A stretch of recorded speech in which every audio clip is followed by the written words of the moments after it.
Welcome back to Philosophy and the Art of Living. In our last episode, we followed the way of the Tao, a life of letting go and flowing with nature. Today, we meet someone very different, yet equally timeless. His name is Confucius.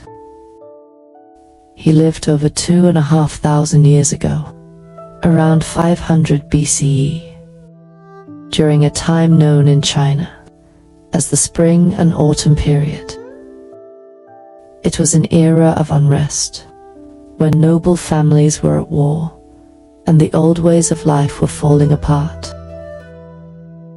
In the midst of this chaos, Confucius emerged, not as a warrior, but as a teacher, a moral philosopher, who believed that order could return, not through violence, but through virtue.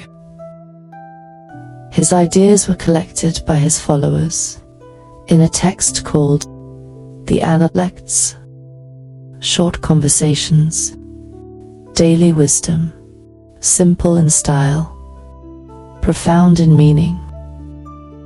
Let's begin with a few of his words. The master said, "To govern is to set things right. If you begin by setting yourself right, what difficulty will there be in government?" Analects, chapter 12. This is the heart of Confucian thinking. Ethics begins at home. How we treat others, how we speak, how we listen, from self to family to community to nation. This ripple of care was, for Confucius, the key to peace. He believed in three core virtues. First, Ren, compassion and humaneness. Second, Li, ritual, respect and right conduct. Third, Xiao, filial piety, the honoring of one's parents, elders, and ancestors. Confucius taught that anyone, regardless of status, could become noble by cultivating virtue. He called this person a Junzi, the noble one, not by birth, but by effort. He also placed great value on education, not education for profit, but to refine the soul, to understand life, to live well. He said, "When you see someone worthy, think of becoming their equal. When you see someone unworthy, turn inward and examine yourself." Analects, chapter 4. So why is Confucius still important today?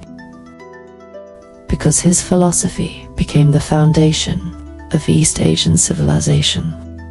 His teachings shaped centuries of governance, education, family values, and leadership.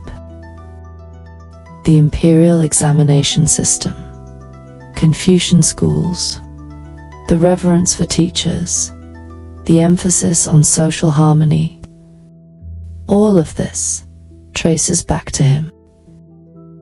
Even modern ideas like respect for elders, community over individualism, and moral responsibility in public life have echoes of Confucian thought.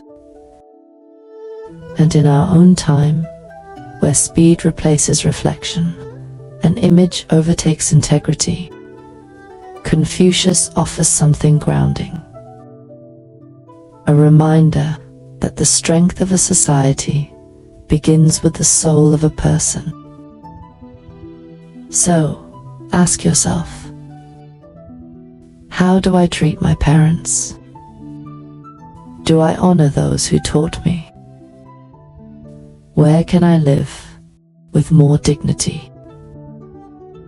The master said, if a man is not trustworthy, it is hard to know what he can accomplish. Analects chapter 2. And so, we return to small things, to how we speak, how we bow, how we forgive. This is Confucianism. Not perfection, but presence. Not ideology, but practice. Thank you for joining me in this reflection. If this brought you stillness or insight, please consider subscribing or share it with someone you respect. In our next episode, we'll cross over to ancient Greece and sit quietly with Socrates, a man who asked not how to act, but how to question. Until then, go gently.